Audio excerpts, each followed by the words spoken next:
Realization 101. Masaya magka-jowa, pero mas masaya maging single. Nung meron akong jowa talaga, Jejeman. Nung may boyfriend ako, panay ang overthink ko. Kasi, I believe, powerful talaga yung instinct ng babae. Yung guts ba?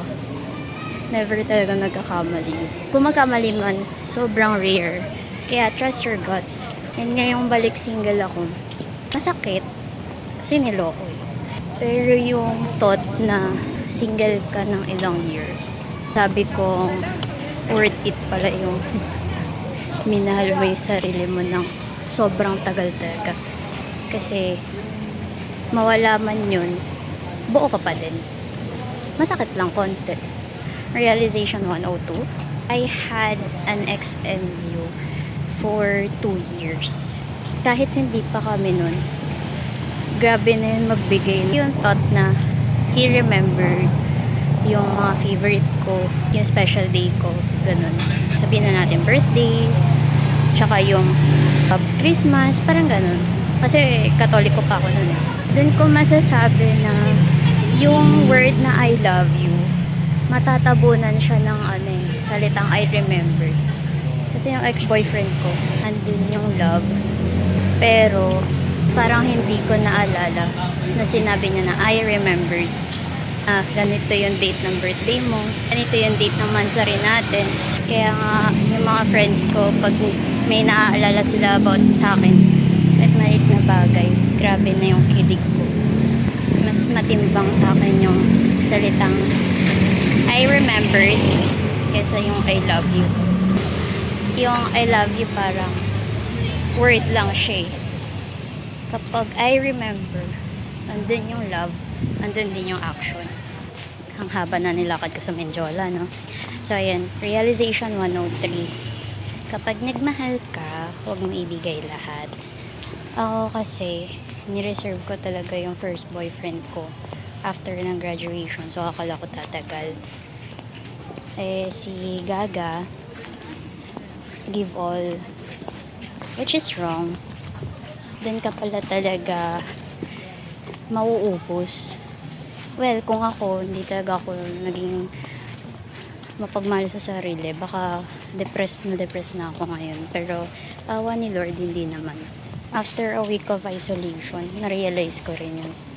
Kailangan mo pala talaga mo nakilalanin yung tao. Ganun. Ako kasi nag-grab lang ako eh. Part of me, tanggap naman na. Lesson learned. Next realization. Dito ako ngayon sa St. Jude. Diba? INC ako, pero iisa lang naman yung Lord eh. So, yun nga, next realization ko sa life, kailangan maniwala tayo kay God sa kanyang miracles, sa kanyang signs. Ewan, sa buhay ko lagi ako nahingi ng signs kay Lord.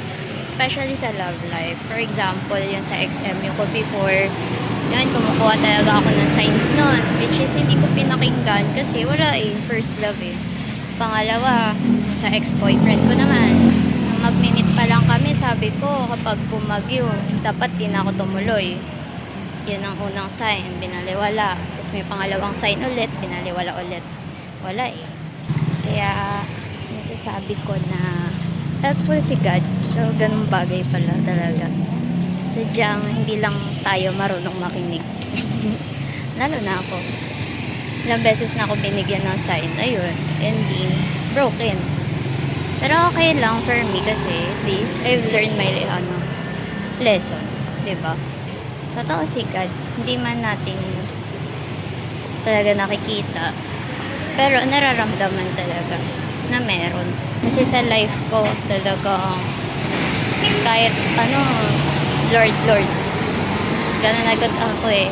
Thankfully naman, may ganun akong faith. Ganun kalakas ang faith ko.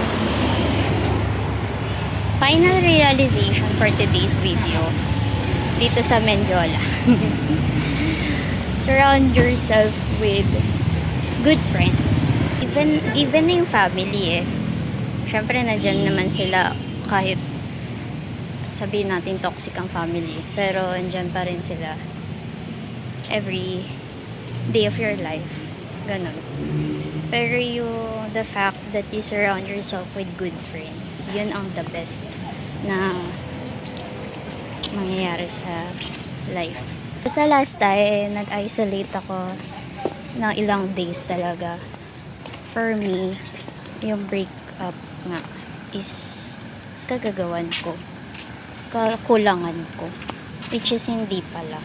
Yung friends ko sa work, yung high school friends ko, yung college friends ko din, senior high school friend ko, lahat sila reminded me na I'm worth it, na isa akong high value woman.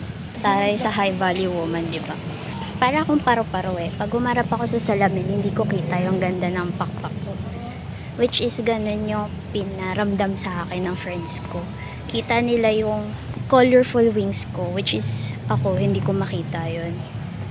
And after ilang days ko pa yun na-realize. Kasi sobra talaga yung pag-motivate nila sa akin, yung pagising nila sa akin.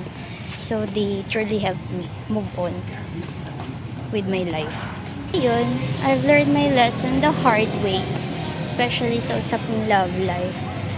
Totoo nga yung sabi nila, no, kapag matalino ka raw. Nagbuhat ng bangko, kapag matalino ka raw, bobo ka daw sa pag-ibig.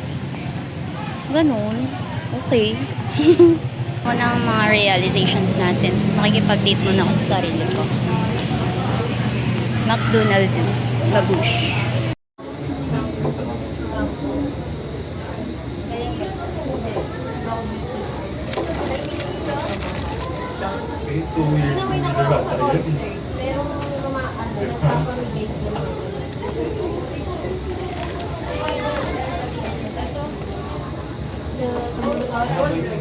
Hindi ka nakikita.